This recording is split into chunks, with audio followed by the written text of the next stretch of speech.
डीज India के सभी nursing students का बेटे आज की क्लास में बहुत बहुत स्वागत है।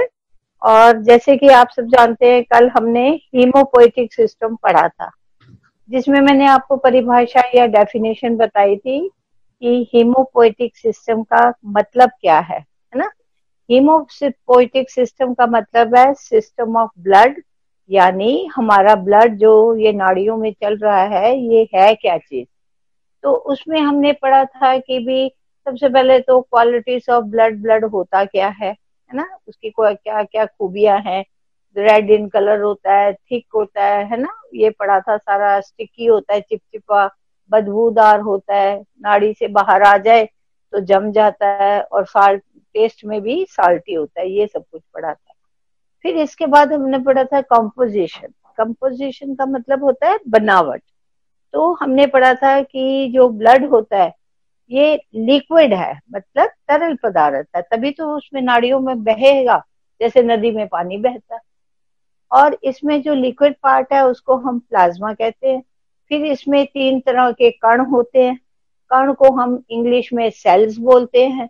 और तीसरा एक चीज और होती है, रेशे, जैसे कि धागे धागे होते हैं, जिसको फाइब्रिन कहते हैं।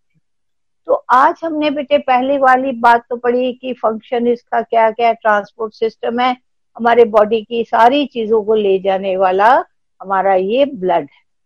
पर आपके मन में ये नहीं आता कि ये ब्लड तो ले जाता है, तो जैसे नदी सारा सामान ले जाती है, तो हम सामान को नदी में थोड़ी डाल देते हैं। नदी में कोई नाव होती है या उसमें कोई जहाज होता है, हम उसमें सामान रख देते हैं। इसी तरह मान लो हमारी सड़क है, तो सड़क पे सामान रखने से थोड़ी सड़क पे से सामान चला जाएगा। सड़क के ऊपर एक तरीका है जिसपे बस चलती है, ठेला चलता है, और उस सड़क पे ये जो चीजें, हमारा सामान, ये चीजें ढोके या लेके जाती है। इसी तरह हमारे बॉडी में जो प्लाज्मा है वो तो एक नदी के समान है, यानी बहाव है। अब उस बहाव में सामान ले जाने के लिए हमने पढ़ा था ना, एनर्जी है, carbon dioxide gas, oxygen gas, hormone, waste material, ये सारी चीजें हमारी बॉडी में एक स्थान से दूसरे स्थान पर जाती हैं, तो प्लाज्मा के माध्यम से ये फ्लो करती हैं। पर ये सामान रखते किस पे हैं, तो वही सामान रखने की जो प्रतिक्रिया है अब हम पढ़ेंगे, जो हमारे बॉडी के कण हैं या सेल। तो कल हमने पढ़ा था हमारी बॉडी में 3 तरह के ब्लड में सेल्स होते हैं। जैसे आप इसमें घड़ी में भी सेल लगाते हो, तो जो चीज हमें एनर्जी देती है उसकी जो सिंगल यूनिट है, सिंगल में ना एक, उसको सेल बोलते हैं। तो हमारी बॉडी भी कई सेल्स से जुड़ के बनी है। इसी तरह हमारे ब्लड में भी सेल्स हैं जिनको हम कण कहते हैं। तो ये जो कण हैं जो ब्लड में चल रहे हैं, ये 3 तरह के हैं। पहले का नाम है आरबीसी, यानी रेड ब्लड सेल। तो रेड है बोल रहे हैं, तो इसका मतलब जो खून का रंग लाल लाल दिखाई देता है वो रेड ब्लड सेल्स की वजह से। सेकंड हमारा है, हमने पढ़ा था, सेकंड हमारा है ल्यूकोसाइट, पढ़ा था ना, ल्यूकोसाइट या व्हाइट ब्लड सेल्स। तो व्हाइट ब्लड सेल्स डब्ल्यू से स्टार्ट होता है, तो डब्ल्यूबीसी कहते हैं इनको। जैसे आरबीसी थे ऐसे डब्ल्यूबीसी। तो डब्ल्यूबीसी व्हाइट ब्लड सेल्स। आगे हम पढ़ेंगे कि व्हाइट ब्लड सेल्स का क्या काम है। और तीसरे हमारे कण हैं प्लेटलेट्स। तो ये 3 तरह के कण हो गए। आज हम सबसे पहले रेड ब्लड सेल लेंगे। ये रेड ब्लड सेल क्या होता है और इसकी शक्ल कैसे होती है, ये हमें पता होना चाहिए। ये बेटे अगर आप इमेजिन करो, जैसे हम रसोई में चाय के प्लेट बर्तन होते हैं, एक कप होता है और कप के नीचे प्लेट होती है ना। तो प्लेट होती है एक तरफ से तो गहरी होती है ताकि उसमें कप फिट आ जाए। तो जब हम कप को धोते हैं या प्लेट को, तो उल्टा करके रखते हैं ना ताकि पानी निकल जाए। तो अगर मैंने कप की एक प्लेट को उल्टा रखा हुआ है और इसी के ऊपर एक प्लेट सीधी रखी हुई है, तो नेचुरल है बीच में से तो ये चिपकी रह जाएंगी प्लेटें, और दूसरी तरफ दोनों तरफ इसकी स्पेस होगी। यही बिल्कुल शेप हमारे रेड ब्लड सेल्स की होती है। तो रेड ब्लड सेल्स की ऊपर वाली जो लेयर होगी वो भी कॉनकेव होगी, यानी बीच में गड्ढा होगा। और दूसरी तरफ से भी जो रेड ब्लड सेल की लेयर है वो बीच में गड्ढा होगा और साइड्स में थोड़ा उभार होगा। तो ये जो हमारा रेड ब्लड सेल्स है, क्योंकि इसका नाम रेड ब्लड सेल है, इसके अंदर एक लिक्विड होता है। लिक्विड मीन्स तरल पदार्थ, और इस तरल पदार्थ का रंग जो है वो रेड है, या ब्राउनिश रेड कह सकते हो, है ना, थोड़ा सा भूरा सा और लाल है। तो ये जो रेड ब्लड सेल्स के अंदर लिक्विड है, इस लिक्विड का कोई नाम तो होगा ना, तो इसी लिक्विड को हम कहते हैं हीमोग्लोबिन। क्या बोलेंगे? हीमोग्लोबिन। तो इसका मतलब हीमोग्लोबिन कौन से सेल्स के अंदर है? रेड ब्लड सेल्स के अंदर है। हीमोग्लोबिन हमारा रेड ब्लड सेल्स के अंदर। तो अगर आप देखो वर्ड को पढ़ो तो हीमोग्लोबिन दो शब्दों से बनता है। जैसे हिंदी में आप संधि विच्छेद करते हो, तो ये हीमोग्लोबिन के दो पार्ट्स हैं, एक है हीम और दूसरा है ग्लोबिन। तो हीम और ग्लोबिन को अगर हम इकट्ठा बोले तो हीमोग्लोबिन बोलेंगे, अगर तोड़ के बोले तो हीमो और ग्लोबिन। तो ये जो रेड ब्लड सेल्स के अंदर रंग कलर है उसका नाम है हीमोग्लोबिन। तो जो हीम है ये हमारे रेड ब्लड सेल्स को रंग देता है। जितना हीम ज्यादा होगा उतना ही हमारे रेड ब्लड सेल्स ज्यादा लाल नजर आएंगे। मान लो मैं आपको तुलना करना चाहती हूँ, एक गिलास में मैं थोड़ा सा पानी ले लेती हूँ, उसमें आधा चम्मच रूह अफ़ज़ा डालती हूँ, ठीक है ना, तो उसका कुछ गुलाबी रंग होगा। अब मैं उसमें 2 चम्मच डाल देती हूँ तो नेचुरल उसका रंग ज्यादा लाल होगा, या जो भी उसका रूह अफ़ज़ा का रंग होता है उस तरह का शरबत का रंग होगा। तो इसका मतलब हमारे रेड ब्लड सेल्स में जो लाल कलर है वो किसकी वजह से? हीम की वजह से। तो जितना ये कलर ज्यादा होगा, स्ट्रांग होगा, उतने हमारे रेड ब्लड ज्यादा स्ट्रांग होंगे। और ग्लोबिन क्या चीज है? प्रोटीन्स है। ग्लोबिन क्या है? प्रोटीन्स। तो हमारे भोजन में प्रोटीन्स कौन से होते हैं? ये दालें होती हैं, सारी फली वाली सब्जियां हैं, जैसे मटर है, बीन्स है, सोयाबीन्स है, लोबिया है, राजमा, ये सारे प्रोटीन्स है। और जो नॉनवेज खाते हैं उनके लिए मांस मछली जो है वो प्रोटीन्स है। तो अगर मैं चाहती हूँ कि मेरा हीमोग्लोबिन अच्छा हो तो मेरे भोजन में क्या चीजें होनी चाहिए?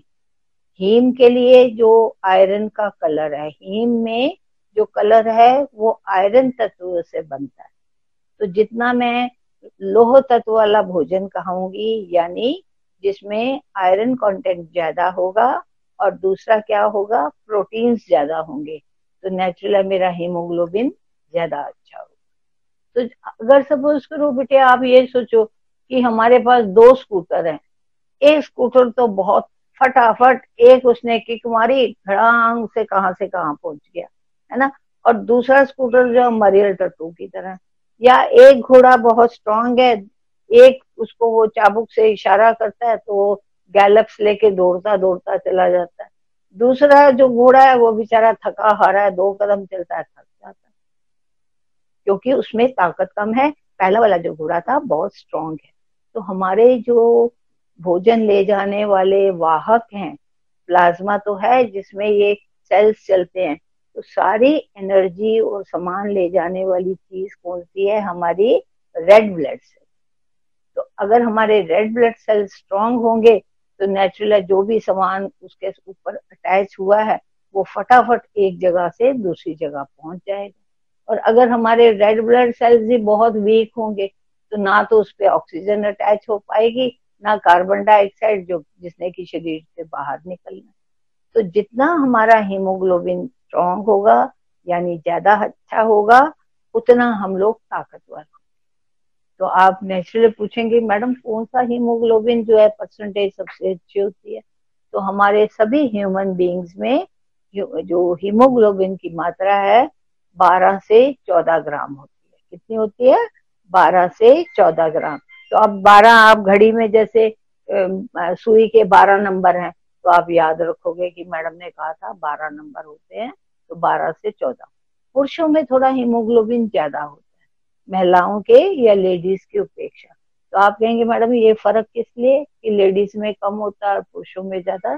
क्योंकि हर महीने मेंसेस आने से हमारे शरीर में से ब्लड निकलता है।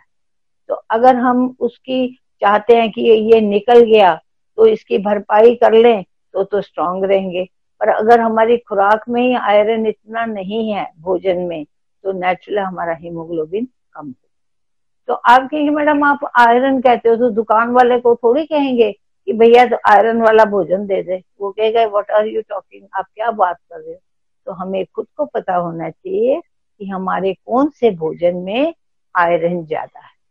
तो अगर हम वो वाला भोजन खाएंगे और साथ में दालें खाएंगे या जिसमें प्रोटीन्स हैं, तो नेचुरली हमारा हीमोग्लोबिन अच्छा हो जाएगा। तो हमारे भोजन में कौन कौन सी सब्जियां हैं जिसमें आयरन बहुत होता है? जितने पत्तेदार सब्जियां हैं। तो पत्तेदार सब्जियों में क्या है? पालक है, मेथी है, बथुआ है, चौलाई है, सरसों का साग है। पर आपका ये क्वेश्चन होगा मैडम क्या रोज बच्चों के सामने मैं पालक रख दूं? एक दिन तो खा लेंगे, दूसरे कहेंगे ये क्या घास फूस रोज रख देती हो हमारे आगे।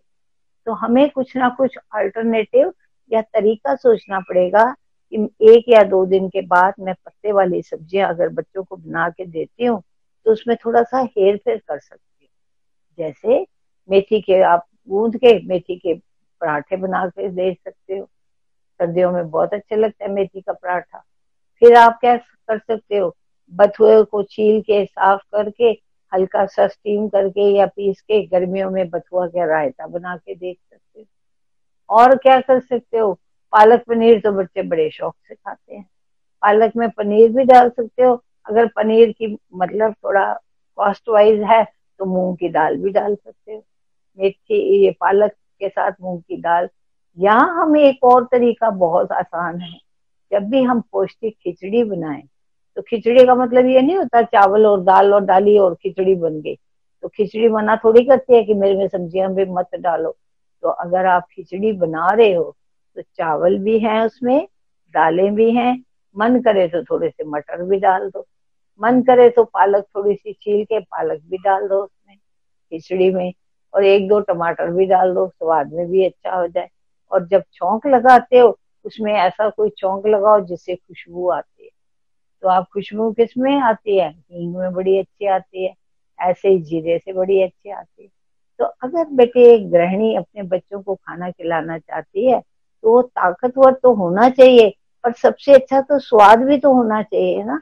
आपने ताकतवर के हिसाब से तो बहुत अच्छा बना दिया, पर स्वाद उसका बिल्कुल बेकार, बच्चे तो खाएंगे ही नहीं। तो आप कहेंगे मैडम ने तो बताया था ठूस ठूस के खिलाने की कोशिश करोगे जैसे दवाई पिला रहे हो, तो बच्चे तो नहीं खाएंगे।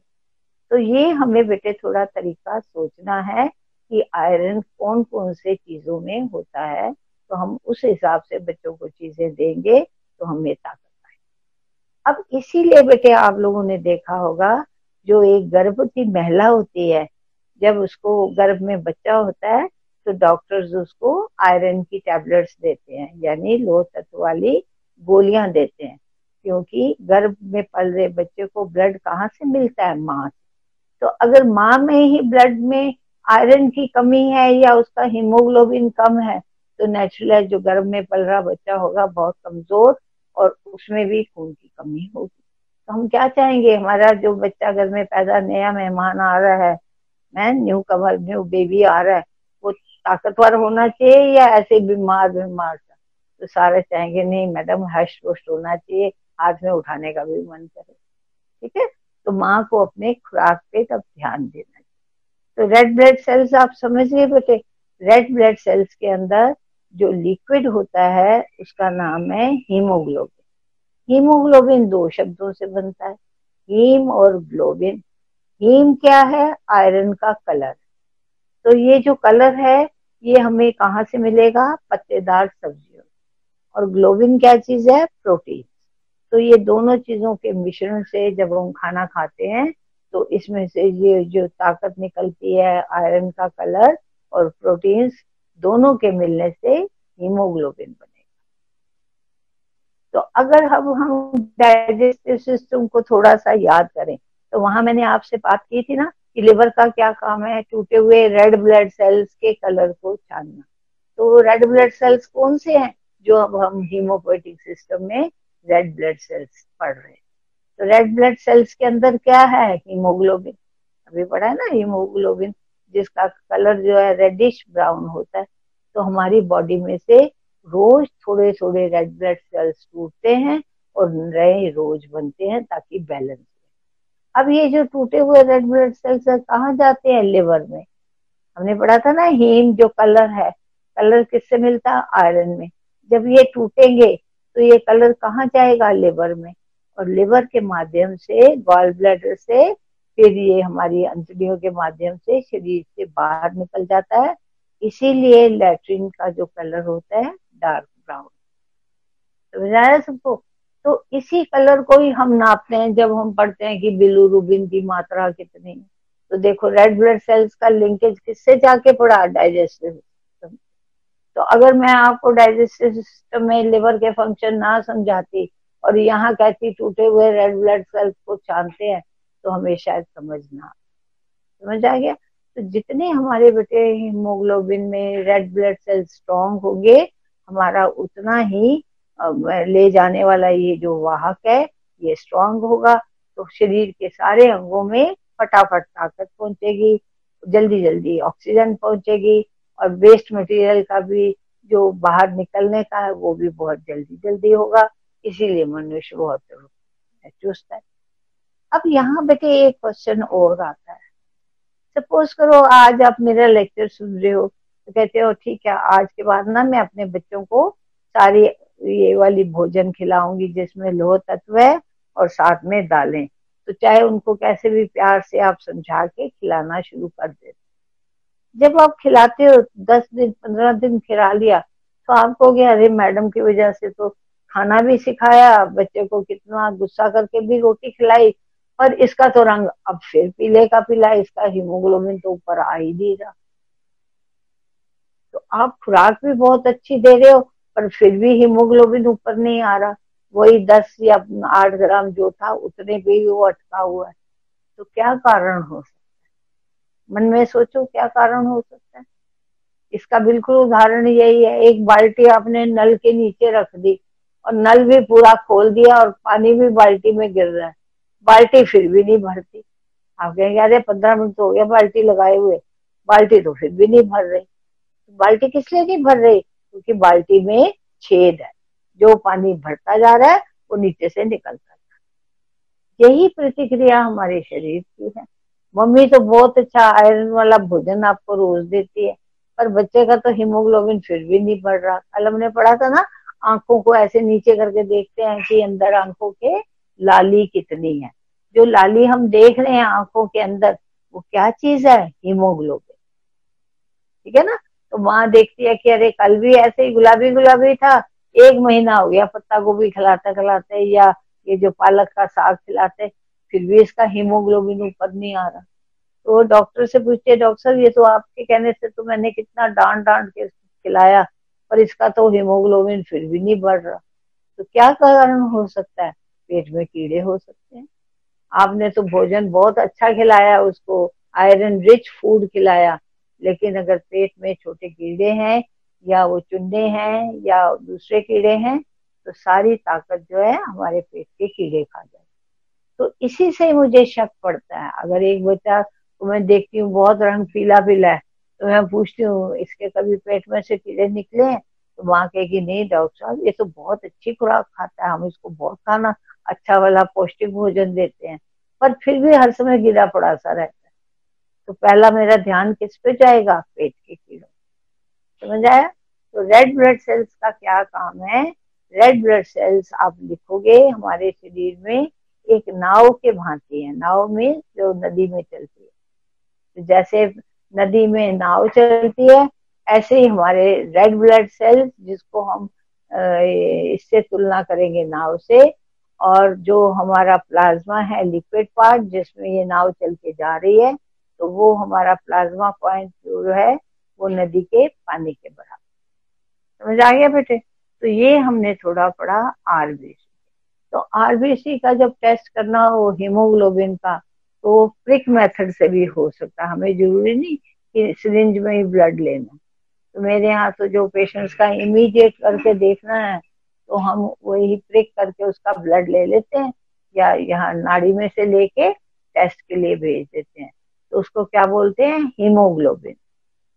तो शॉर्ट में हम इसको HB लिखते हैं। तो एचबी की तो वैसे पहले जमाने में हमारे पेंसिल भी आती थी, जो सिक्का अंदर होता है उसके कलर के हिसाब से। और हीमोग्लोबिन को हम क्या बुलाते हैं? Haemoglobin HB. तो हमारा हीमोग्लोबिन कितना होना चाहिए? 12 से 14 ग्राम। पुरुषों में 14 ग्राम होता है, औरतों में 12 ग्राम होता है, क्योंकि मेंसेस होने से कम हो जाता है।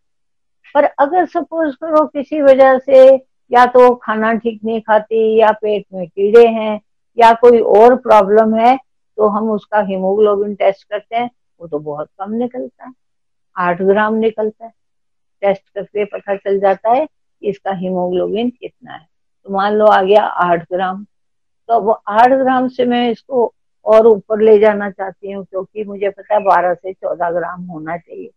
तो अब लिखो, अगर किसी व्यक्ति का हीमोग्लोबिन, लिखो, अगर किसी पुरुष या महिला का, मतलब किसी का भी, अगर किसी भी व्यक्ति का या औरत का हीमोग्लोबिन 10 ग्राम से कम हो, कितने ग्राम से? 10 या 10 से कम हो, 12 ग्राम नहीं है, 11.5 भी नहीं है, 11 भी नहीं है, 11.5 भी नहीं है, उसका हीमोग्लोबिन कितना है? 10 ग्राम है, या 9.8 ग्राम है, जो कि 10 से भी कम है। अगर किसी व्यक्ति का हीमोग्लोबिन 10 ग्राम या 10 ग्राम से और नीचे है, कम है, तो ऐसे को हम कहते हैं एनीमिया। क्या बोलेंगे? एनीमिया। तो स्पेलिंग लिख लो, ANANEEMIA,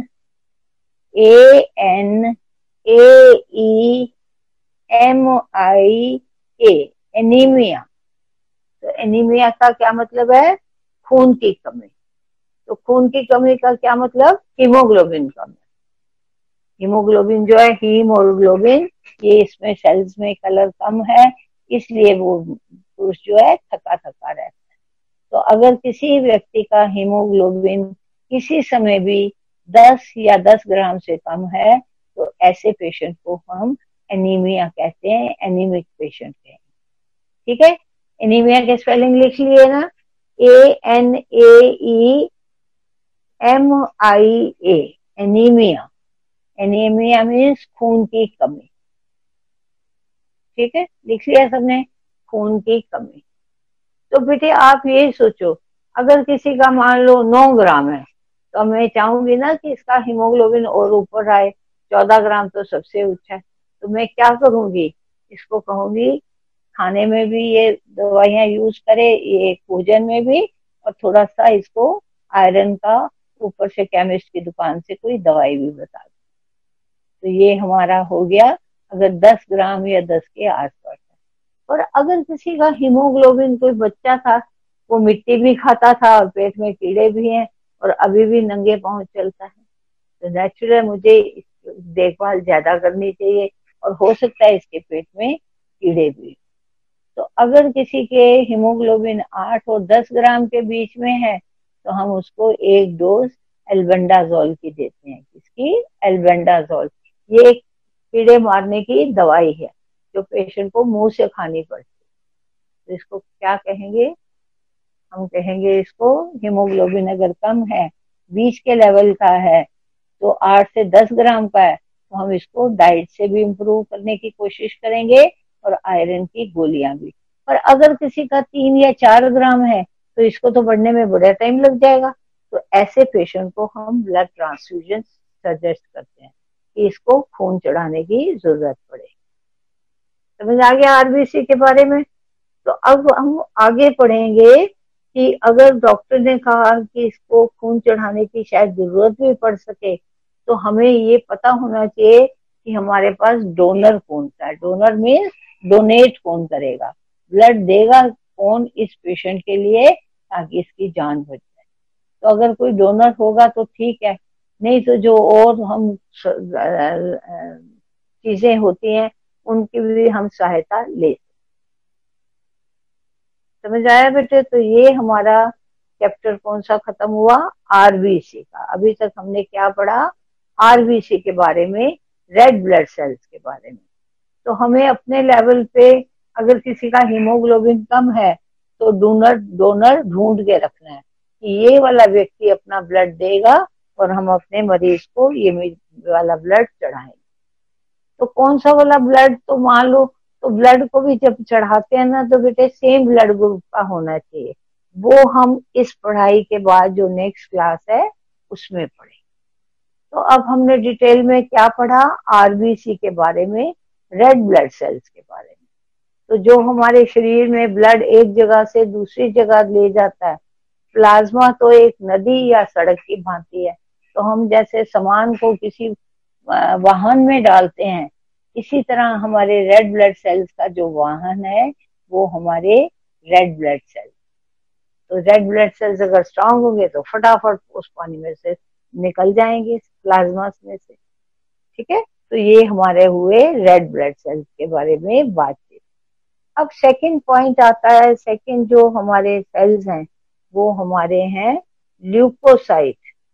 क्या नाम लिखा आपने, leucocyte, LEU, leuco, CO, leucocyte, CYTES, leucocytes.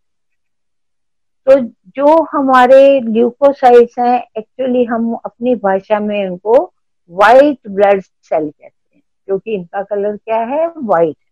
तो जैसे मान लो आपने मिक्सी में रूह अफ़ज़ा तो नहीं डाली अभी, पहले आपने उसमें दूध डाल दिया और मोटर को बंद करके उसको ऑन कर लिया, तो ऐसे में क्या होगा, जो हमारे व्हाइट ब्लड सेल्स हैं वो ब्लड में से अलग हो जाते हैं। तो अब हमें ये जानना है कि व्हाइट ब्लड सेल्स का हमारे बॉडी में क्या काम है। तो लिख लो, व्हाइट ब्लड सेल, इसका दूसरा नाम है ल्यूकोसाइट। कल मैंने बताया था ये बात, व्हाइट ब्लड सेल्स। तो इसकी हम काउंट करते हैं, गिनती करते हैं। जैसे हीमोग्लोबिन में हमने पढ़ा 12 से 14 ग्राम होना चाहिए, इसी तरह हमारे ये जो व्हाइट ब्लड सेल्स हैं हमारे बॉडी में कितने हैं उसके बारे में भी हम चर्चा करेंगे। तो अब white blood cells, WBC means white blood cells. अब इनका फंक्शन क्या है, जैसे आरबी साहब की वो ट्रांसपोर्ट सिस्टम और एक समय से दूसरी जगह सामान ले जाना, पर व्हाइट ब्लड सेल्स का क्या काम है। व्हाइट ब्लड सेल्स हमारे शरीर के रक्षक हैं। क्या है, रक्षक। रक्षक किसको कहते हैं, जो उसकी रक्षा करता है। ठीक है, तो रक्षक। तो हमारे पास आप ऐसे सोच लो, जैसे आप कहीं जहांगीरपुर में रह रहे हो, कहाँ है, तो दोपहर को टाइम तो वहां कोई नजर ही नहीं आता गलियों में, पुलिस वाला। साइड में एक जगह जहाँ एंट्री पॉइंट होती है, टेंट लगा के बेचारे वैसे इतनी गर्मी में भी बैठे हुए हैं, तो वो वहां बैठ। तो मुझे पता है कि आज यूनिवर्सिटी में बच्चे लोग शोर मचाएंगे, तो शोर को कम करने के लिए वहां मैं पुलिस वाले कर्मचारियों को बिठा देती हूँ। तो यही उनका जो तंबू है दूसरी तरफ जाके खुलता है और उसमें पुलिस वाले और लड़के भी बैठे। समझ आ गया सबको। अब मैं क्या करूंगी, मसाले को थोड़ा झाड़ देती हूँ। अब क्या करेंगे, इसके बाद ये देना दीदी की डिबिया में वो होंगे। तो अभी तक हमने ये पढ़ा, व्हाइट ब्लड सेल्स हमारे शरीर के रक्षक हैं। तो आमतौर पे जो हमारा ब्लड है, इसके में अंदर जो रेड ब्लड सेल्स होते हैं, इनकी एक फिक्स मात्रा होती है। तो अगर उस वो वाले सेल्स का नंबर बढ़ जाए तो इसका मतलब हमारे शरीर में कोई ना कोई प्रॉब्लम है। अब इसको ऐसे समझो, आपके गली मोहल्ले का रक्षक आजकल कौन है, कोरोना जब तक फैला हुआ है, चौकीदार है ना, या उन्होंने पुलिस वाले 2 दिन लोग हायर किए हुए हैं ताकि ये लड़ाई झगड़ा दंगे फसाद ना हो। तो जो ये हमारा व्हाइट ब्लड सेल्स है, इसका क्या काम है, ये हमारे शरीर के रक्षक। हमारे देश के रक्षक कौन है, हमारे देश के रक्षक 4 हैं। पहला है जो हम रेड कलर है, रेड कलर जैसे आप तिरंगे में भी देखते हो तो ऑरेंजिश कलर सा दिखाई देता है, तो वो हमारे WBC का पार्ट है। WBC के बाद फिर कौन सा पार्ट आता है, एनर्जी का। WBC का सेकंड काउंटर कौन है, एनर्जी। फिर हमारा आता है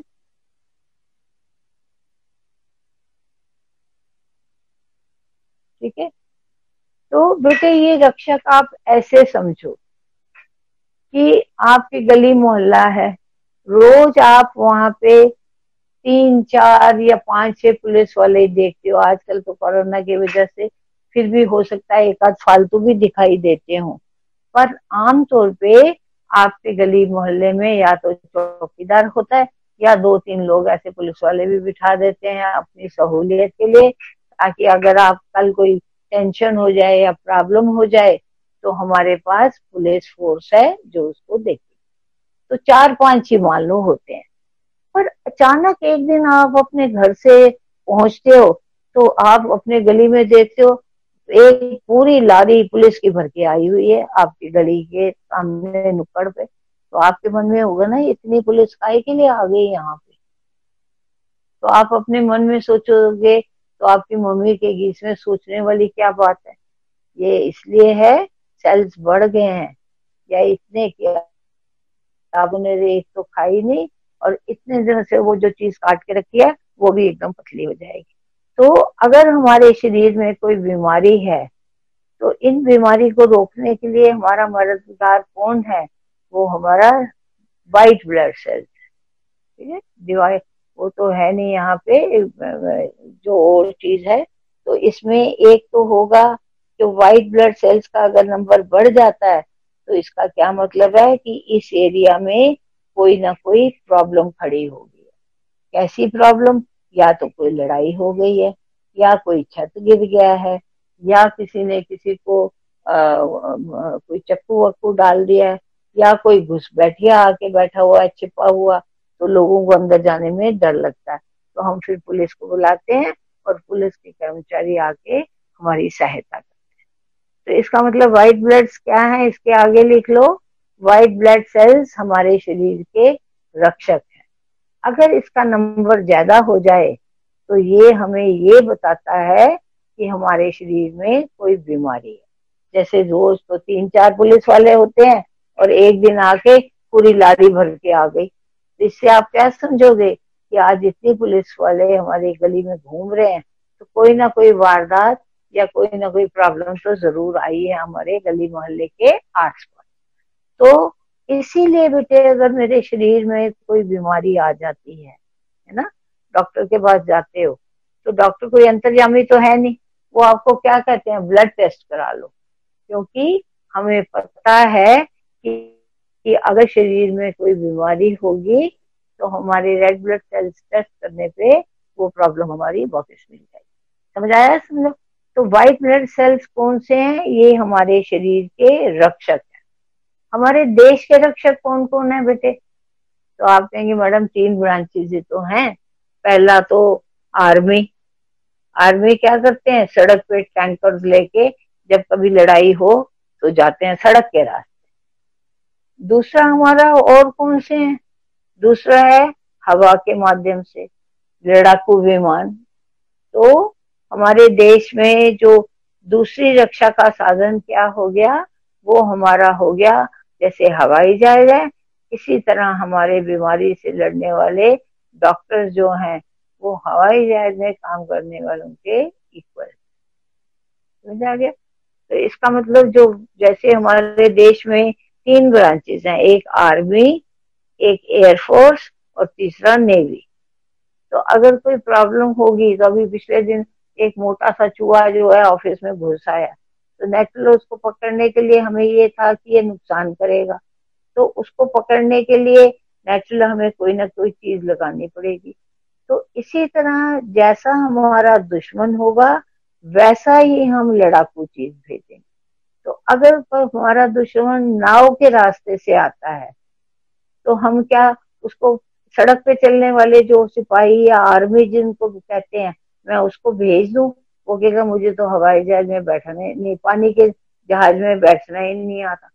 क्योंकि जो दुश्मन हमारा आया है वो कौन से रास्ते से आया है, पानी के रास्ते से। ये बेटे आज से मैं 2 4 साल पहले भी आपने पढ़ा था, जो बॉम्बे में बाहर से जो लोग थे समुन्द्र के रास्ते आए थे, और ताजमहल जो वहाँ का बहुत बड़ा 5 स्टार होटल है वहां पे आके अटैक किया था, और वो सारा हमारा जो होटल था तहस नहस। तो हमारी दो ब्रांचेस कौन सी हुई, एक तो सड़क पे चलने वाले आर्मी, उसको क्या बोलते हैं, आर्मी। दूसरा है हमारा कौन सा वाला, चाकू से जिसको काट सकते हैं, तो जैसे आपने आम से काटा। तो हमारा जो सा दुश्मन होगा हम वैसा ही भेजेंगे। तो अगर दुश्मन हमारा नदी के रास्ते से आया तो समुन्द्र के रास्ते से, तो हम लड़ने के लिए किसको भेजेंगे, हम नेवी को भेजेंगे। नेवी वाले क्या करते हैं, समुन्द्र के रास्ते लड़ाई के लिए जाते हैं।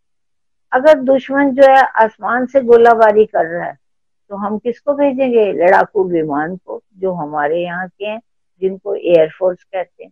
मैं नेवी वालों को थोड़ी कहूंगी जो पानी के जहाज चलाते हैं जाके तुम लड़ाओ, वो कहेंगे मैडम हमें तो हवाई जहाज चलाना ही नहीं आता।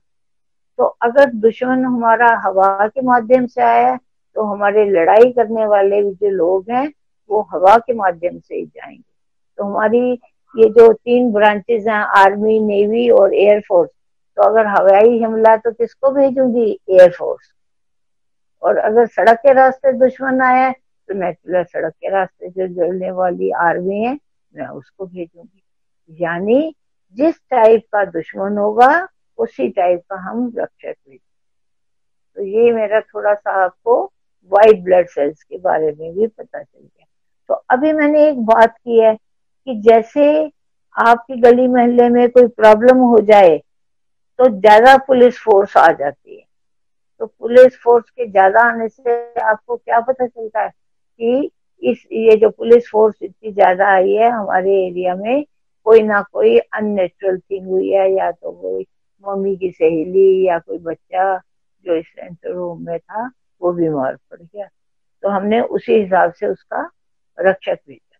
और अगर वो नेवी के रास्ते आता तो मैं नेवी के रास्ते भेजती। तो अब हम ये देख रहे हैं कि जैसा हमारा दुश्मन होगा वैसा ही हम उसके पास रक्षक भेजें। तो दुश्मन अगर हमारे शरीर में कौन से हैं, हमारे बीमारी के कीटाणु हैं।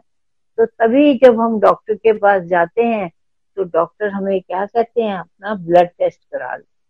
तो ब्लड टेस्ट में कौन सा टेस्ट कर रहे हैं, टोटल ल्यूकोसाइट काउंट, क्योंकि हमें पता है व्हाइट ब्लड सेल्स ही हैं जो हमारी बीमारी के रक्षक हैं। तो मेरे शरीर में अगर कोई बीमारी आ जाएगी तो मेरे रक्षकों का भी तो नंबर बढ़ जाएगा ना। मैं कहती हूँ हमारे घर में चोर घुसा है, पुलिस वालों को कहती हूँ, तो कई पुलिस वाले दौड़ के आ जाएंगे कमरे में। वैसे थोड़ी वो छलांगे लगाते रहते हैं पुलिस वाले ऐसे सड़कों पे, ऐसे नहीं ना होता। तो जब कोई प्रॉब्लम आती है तो सभी एक्टिव हो जाते हैं। जैसे आजकल कोरोना आया है तो पुलिस वाले की तो सबसे टफेस्ट ड्यूटी है। तो डॉक्टर मुझे कहता है कि आप अपने व्हाइट ब्लड सेल्स का काउंट करा लो। तो अगर मैंने ये काउंट कराना है तो पर्ची पे लिख के देना पड़ेगा ना मुझे कौन सा टेस्ट कराना है। तो मैं उसको कहूंगी कि पर्ची पे लिख के TLC, क्या लिख के दिया, TLC। टी का मतलब है टोटल, मतलब जैसे कि 2000 है, 8000 है, 15,000 है, 5,000 है, ये सारे को कहते हैं टोटल। तो मैं लिखूंगी टोटल TL। एल का मतलब है ल्यूकोसाइट, अभी हमने पढ़ा था ना ल्यूकोसाइट, जो रेड ब्लड सेल, इसके व्हाइट ब्लड सेल्स का नाम जो दूसरा है ल्यूकोसाइट या व्हाइट ब्लड सेल्स। और सी, और दूसरा है उसका टोटल ल्यूकोसाइट काउंट। तो मुझे पता है कि काउंट इतना होना चाहिए। अगर उस काउंट से ज्यादा काउंट हो गया है तो इसका क्या मतलब है, हमारे शरीर में कोई ना कोई बीमारी। अब वो बीमारी ढूंढना कैसे, हम अंतर्यामी तो है नहीं, पर हमारे पास एक तरीका है जो ब्लड टेस्ट करने से भी हमें पता चल जाता है कि इस व्यक्ति के शरीर में कौन सी बीमारी। समझ आया बेटे। तो हमने व्हाइट ब्लड सेल्स के बारे में पढ़ा। अब डॉक्टर मुझे कहता है कि आप जाके ना ब्लड टेस्ट करा के लाओ। जैसे मैं बाहर निकलने के, जो हमारे ये सेल्स हैं ये बेटे 5 तरह के हैं। जैसे आप अपनी उंगलियां देखो हथेली में, 5 तरह की है ना। एक छोटी फिंगर है, फिर आपकी रिंग फिंगर है, फिर मिडिल फिंगर है, फिर इंडेक्स है, फिर थंब है।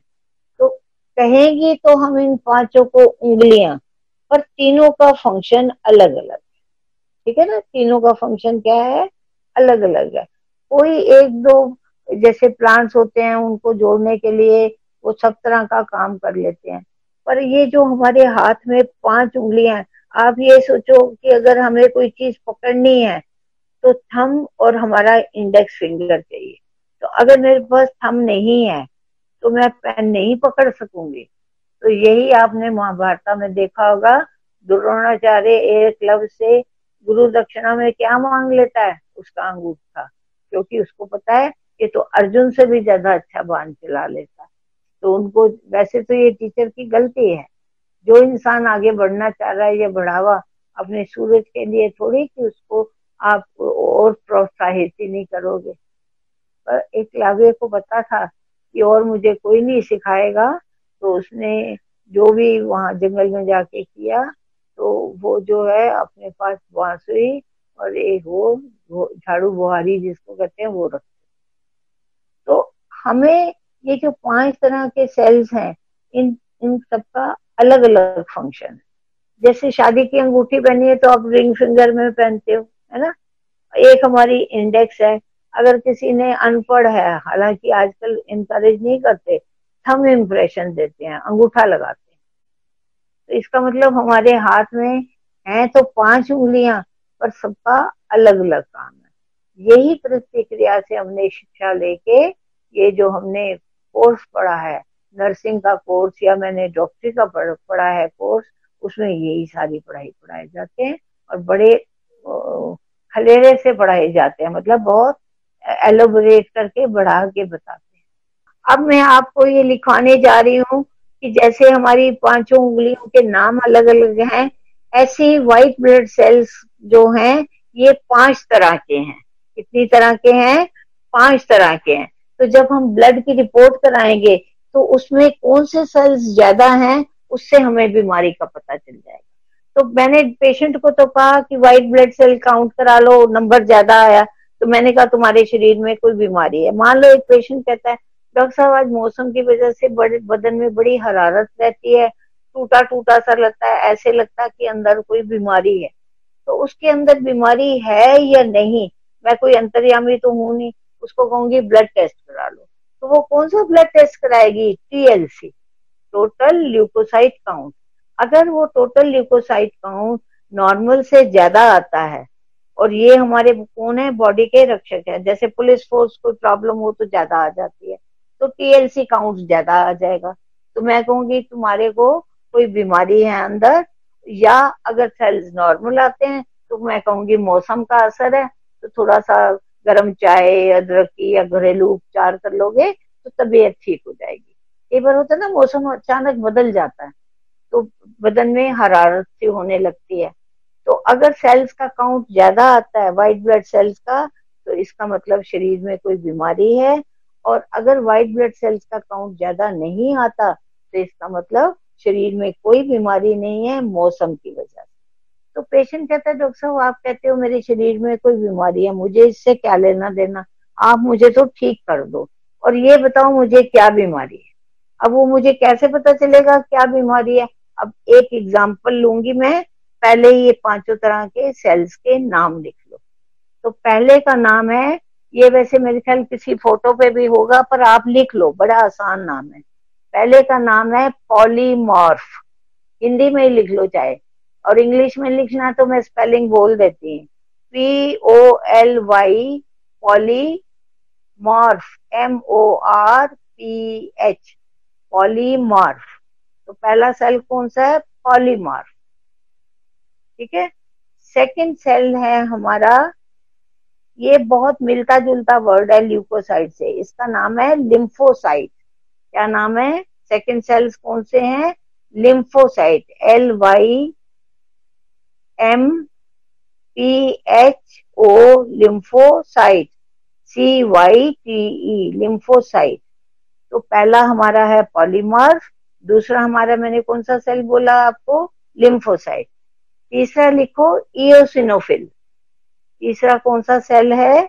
इओसिनोफिल। घबराओ नहीं, ये नाम सुन के अभी 2 मिनट में समझ आ जाएगा। आप कहेंगे ये रिपोर्ट पढ़ना तो बड़ी आसान काम है, ब्लड की रिपोर्ट तो आज के बाद मैं सारी पढ़ लूंगी, डॉक्टर के पास जाने की तो जरूरत ही नहीं। तो तीसरा सेल कौन सा है? इओसिनोफिल। ठीक है। चौथा है monocyte. Mono means MONO, monocyte, CYTE, monocyte. और पांचवा कौन सा है? बेसोफिल। पांचवा कौन सा है? Basophil, BASO, basophil, PH, basophil. लिख लिया आपने? तो ये 5 तरह के सेल्स कौन से हैं? पहला है पॉलीमॉर्फ, दूसरा है लिम्फोसाइट, तीसरा है इओसिनोफिल, चौथा है मोनोसाइट और पांचवा है बेसोफिल। तो ये आपको मैंने 5 जो व्हाइट ब्लड सेल्स है इसकी किस्में लिखा दी। जैसे पांचों हाथों में 5 उंगलियां हैं पर पांचों के अलग अलग नाम है। अब हमें इनसे कैसे पता चलेगा कौन सी बीमारी? अब लिखो, एक पेशेंट आता है मेरे को, कहता है कि डॉक्टर साहब मुझे थोड़े दिनों से बड़ी खांसी आ रही है, बलगम भी आता है, मुझे डर लग रहा है कहीं मुझे टीबी तो नहीं हो गई, क्योंकि आए दिन आजकल टीबी का बड़ा सुनते हैं।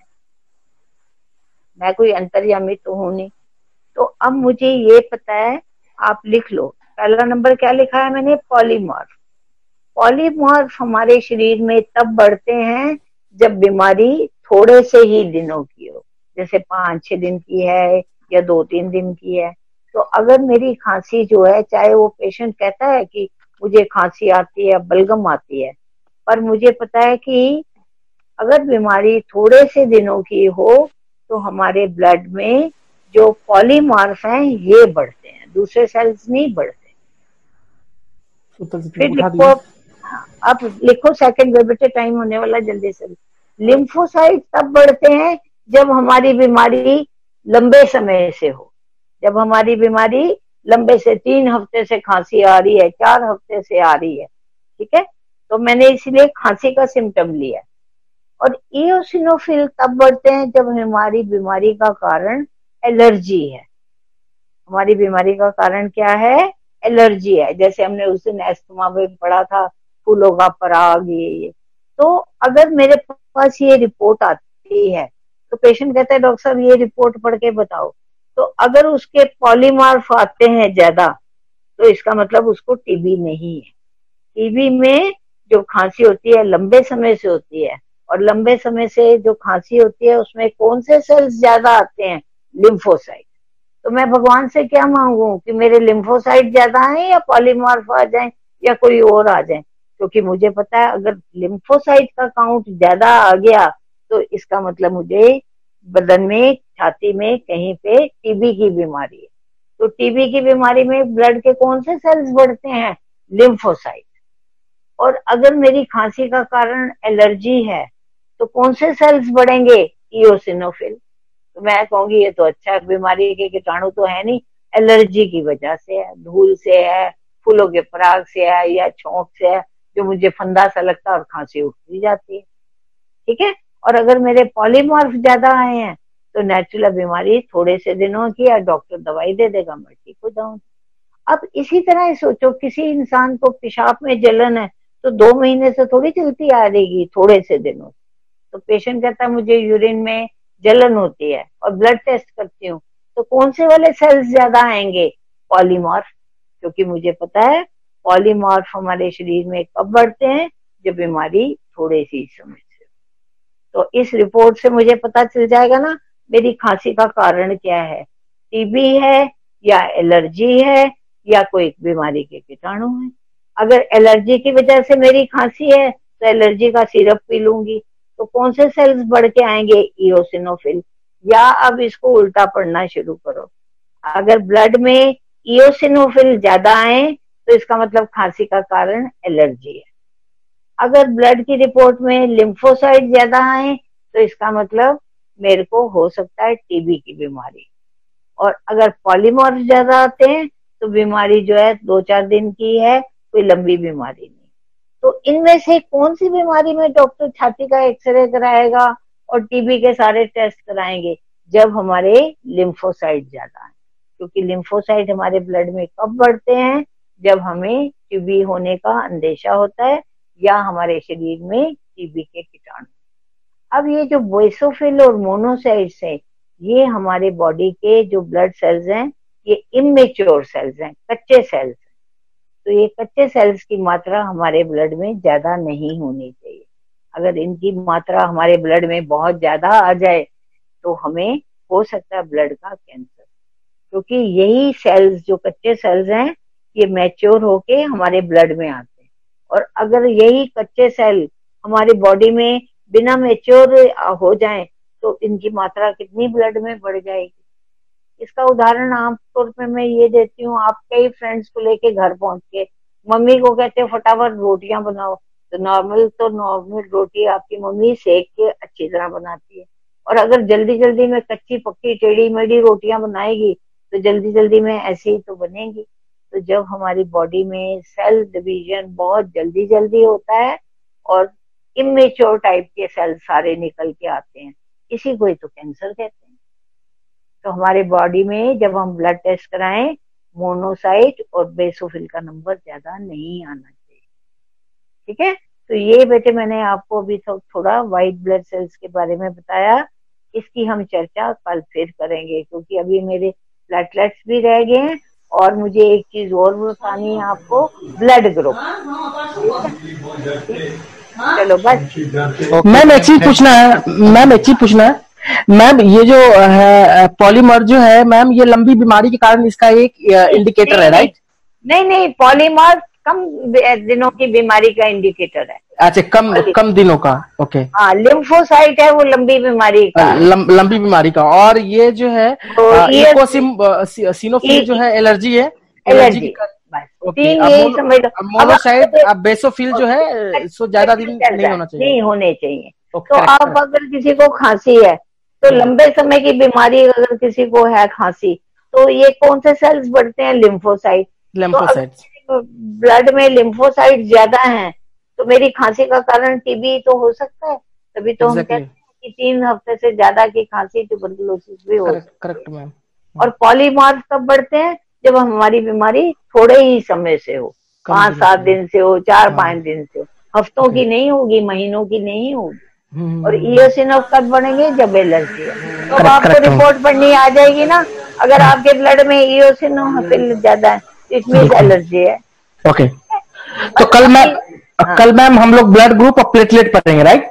प्लेटलेट भी पढ़ेंगे और अभी भी व्हाइट सेल का और भी। ठीक है, तो कल हम लोग इसी को खत्म करेंगे और जो है यार यहाँ इसी को दोनों को, ठीक है मैम? करेक्ट, ठीक है, ओके। किसी की आज की कोई डिफिकल्टी हो तो आज का थोड़ा सा 2 ही क्वेश्चन लिख लो, जो हमारे व्हाइट रेड ब्लड सेल्स हैं या हमारे आरबीसी हैं। What is the function of RBC?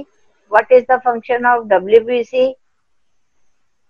ठीक है, एंड व्हाट इज हीमोग्लोबिन? लिख लो बेटे जल्दी से, 1-2 मिनट है हमारे, अभी हमारे पास 2 मिनट है तो शायद लिख लो। What is anaemia? सबसे पहले तो ये लिखो, व्हाट इज एनीमिया? सुनाई दे रहे? Yes ma'am. What is anaemia? खून की कमी। व्हाट इज एनीमिया लिखो। अगर हमारा हीमोग्लोबिन 10 ग्राम से कम हो तो उसको एनीमिया कहते हैं। व्हाइट ब्लड सेल्स के कितने टाइप्स होते हैं और इनका क्या फंक्शन है? What is haemoglobin? What is haemoglobin? लिख लिया? Hello, yes ma'am. What is haemoglobin? हाँ, ये 2-3 क्वेश्चन बस लिख लिया मैम, लिख लिया। थैंक यू बेटे, थैंक यू। इन बच्चों को क्वेश्चन आप दोबारा से बता देना, एक हीमोग्लोबिन क्या है, एनीमिया क्या है, और व्हाइट ब्लड सेल्स कितने तरह के होते हैं और किसका क्या क्या काम। ओके बेटा, okay, so we can conclude today session.